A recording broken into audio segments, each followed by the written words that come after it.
Today is May 13th. Welcome to Big Book Daily. My name is Rob. I am an alcoholic. It's a thrill, honor, and joy to be here with you today as we journey through the Big Book of Alcoholics Anonymous and the 12 Steps and 12 Traditions. Today out of the Big Book, we're going to finish Chapter 4, We Agnostics, pages 56 and 57. And we are going to continue our journey through story number 15 of the Personal Stories, Section 2, which is A Drunk Like You, pages 401 through 403.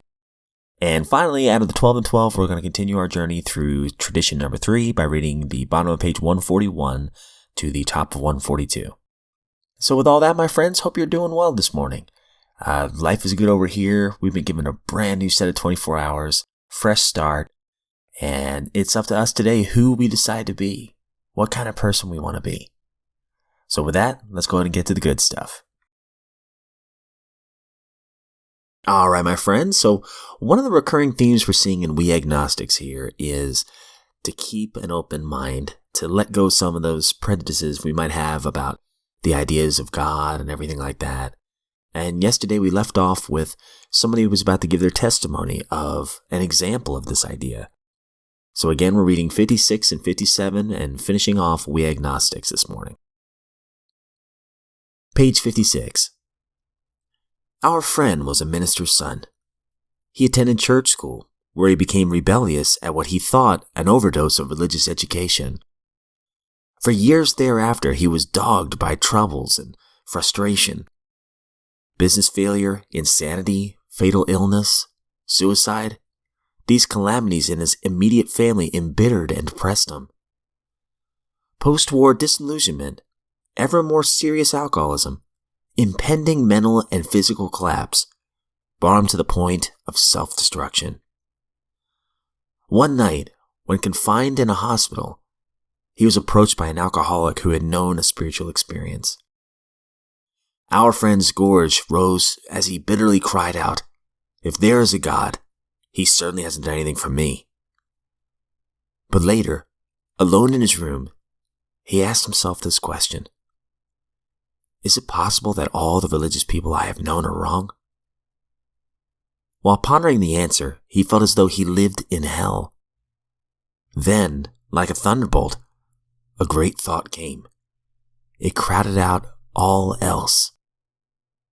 Who are you to say there is no God? This man recounts that he tumbled out of his bed to his knees. In a few seconds, he was overwhelmed by a conviction of the presence of God. It poured over and through him with the certainty and majesty of a great tide at flood. The barriers that he had built through the years were swept away. He stood in the presence of an infinite power and love. He had stepped from a bridge to the shore. For the first time, he lived in conscious companionship with his Creator. Thus was our friend's cornerstone fixed in place. No later vicissitude has shaken it. His alcoholic problem was taken away. That very night, years ago, it disappeared. Save for a few brief moments of temptation, the thought of drink has never returned. And at such times, a great revulsion has risen up in him. Seemingly, he could not drink even if he would. God had restored him to sanity. What is this but a miracle of healing? Yet its elements are simple. Circumstances made him willing to believe. He humbly offered himself to his Maker, and then he knew. Even so, God has restored us all to our right minds. To this man, the revelation was sudden. Some of us grow into it more slowly. But he has come to all who have honestly sought him. When we drew near to him, he disclosed himself to us. All right, beautiful stuff there. I absolutely love this. Can't wait to come back to this in a minute. And in our personal stories, story number 15, An Alcoholic Like You, our friend here who has been talking to a counselor finally suggests, hey, what about that AA meeting you said you were going to go to? And of course, our friend's like, no, I never said that. So the counselor, he, gently reminds him, no, you did say that. So on one of the days that's not our friend's movie night, I think it was a Wednesday, he decides to give this AA meeting a try. So again, we're reading 401 through 403. The meeting went okay. We talked about somebody's problem with an anonymity break at his doctor's office. The people at the meeting were telling him stuff that made no sense to me, like live and let live, or easy does it, or one day at a time. Use the serenity prayer. Talk to your sponsor. And as we went around the table, it came my turn. Since they were all saying that they were alcoholics, it wasn't too hard for me to say my name. And, hi, I'm an alcoholic. And suggest that the man should just go to another doctor. He thanked me very much, and after the meeting, he said to be sure to come back next week. During the meeting, somebody mentioned spending too much time at discussion tables, when we should have been spending more time at a first step table for newcomers. So I went to the first step table the following week. The discussion was very interesting. I didn't think I was powerless over alcohol, but I knew that my life was unmanageable. One night we were talking about when we started drinking, and I was saying that I drank all my life. Actually, I was given my first drink at my bris. That is usually done when a boy's 8 days old.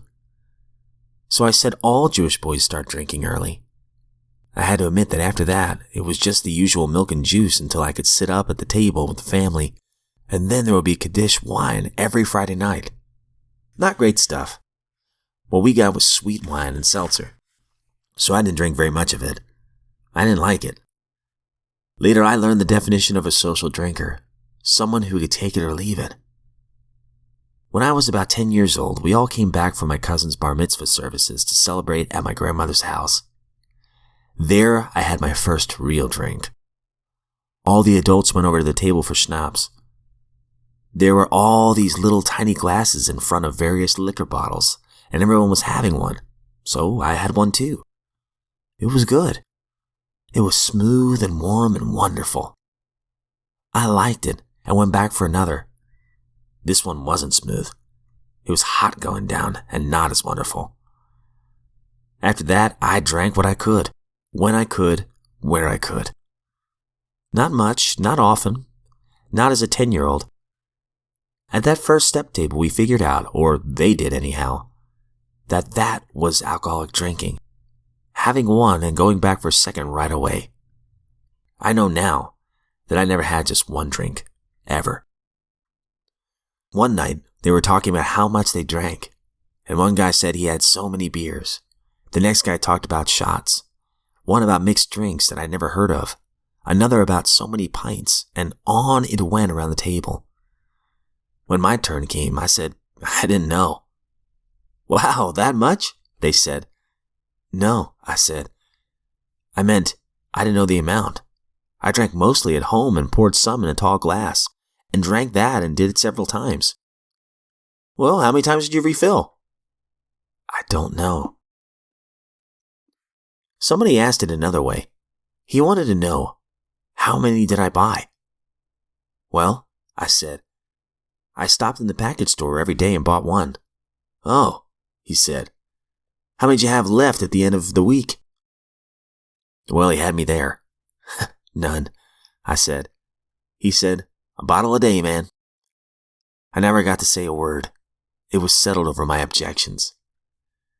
I saw the counselor once a week and went to this men's meeting once a week, and everything was getting better. Once I saw somebody get a 90-day pin, I decided not to get one, even though I couldn't see it from where I was sitting. I wasn't going to wear an AA sign. One day, somebody got a 90-day pocket piece that he could rub for luck, and I decided to get one of those. After my 3 months were up, I went to the literature guy and bought one. He said it'd be nice if it was presented to me in front of everybody. I wasn't too keen on getting in front of anyone. He said it'd be good for the newcomers. It would show them that the program worked. So I told him okay, and asked the leader of the first step table to give it to me. They were paying him to run the meeting. Or so I thought at the time. Later I found out that they were reimbursing him for the snacks. So the following week, I got my pocket piece and thanked everybody for giving me the power over alcohol. Now I was more powerful than alcohol, because for the first time in a long time, I could choose not to use it. A couple of weeks later, the large company that I was with, which had relocated me and my family at their expense, had a large staff cutback, and I was cut back, fired. I thought I was fireproof. I was in a very important position, doing important work. I was the chief researcher in the developing of a new product. I was sitting in on strategic planning meetings. I was very upset. After all, I was better now and back to being a good employee and a team player again. But to no avail. Alright, that's all we're going to read out of the personal stories today. We'll move over to the 12 traditions. Today, we are going to continue our journey through tradition number 3. The only requirement for AA membership is a desire to stop drinking. And for a big portion of the chapter, we've been talking about how in the early days of AA, there were so many different rules of who could join and who couldn't be in the groups and everything like that. And it got so convoluted with each group that came up with their own rules that they'd send into New York that if you were to go by every single one of them, nobody would be let in. And finally, yesterday, we got to a point where we said, where they dropped a lot of these member regulations. And again, the tradition, the third tradition was born. So we're going to finish 141 today. The answer, now seen in tradition 3, was simplicity itself.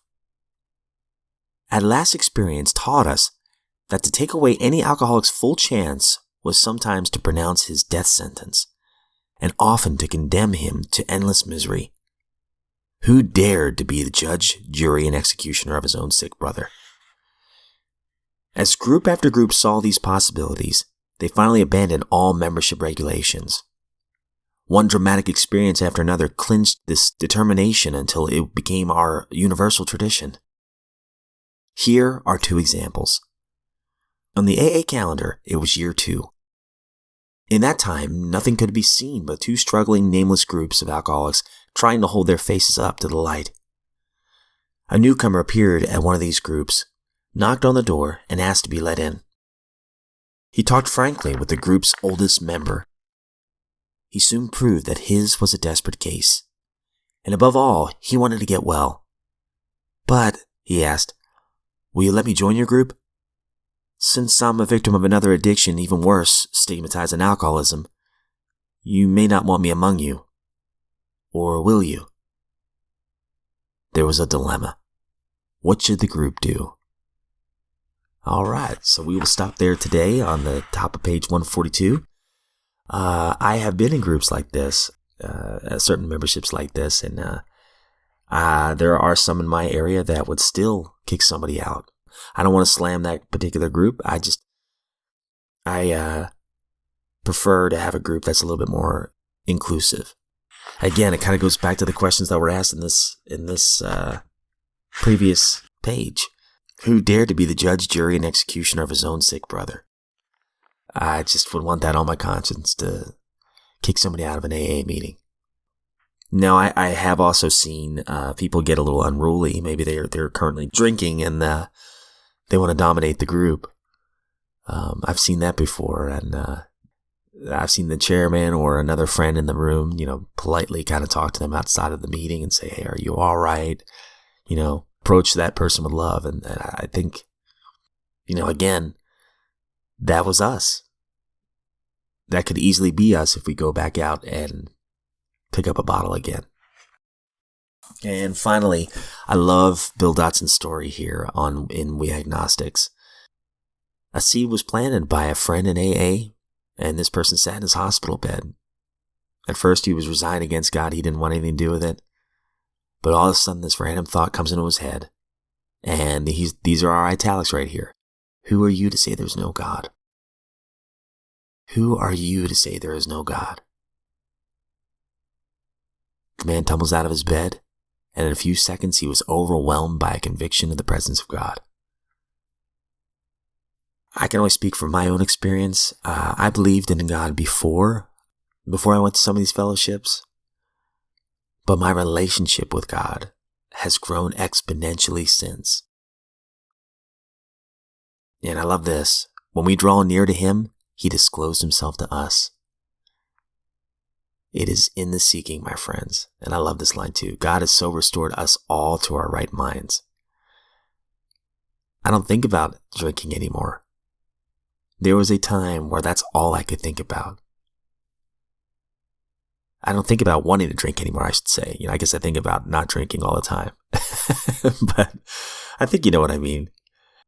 And all I can say is glory to God. I'm so grateful that I don't obsess over the drink anymore. It is a miracle in my life, and I've seen it happen in so many lives around me. As one of the personal stories said today, my friends, let's expect a miracle. Because you go out there looking for it. It's right here. If we draw near to him, he'll disclose himself to us. If we expect a miracle, I've got a feeling we'll see one. It's all about perspective. But that's enough of my railing for today, guys. As always, I don't speak on behalf of AA or NA, Al-Anon, any other sect or denomination. I am just a friend in recovery, a friend in this lifeboat of recovery. And truly, if we are given another set of 24 hours, I look forward to seeing you back here tomorrow.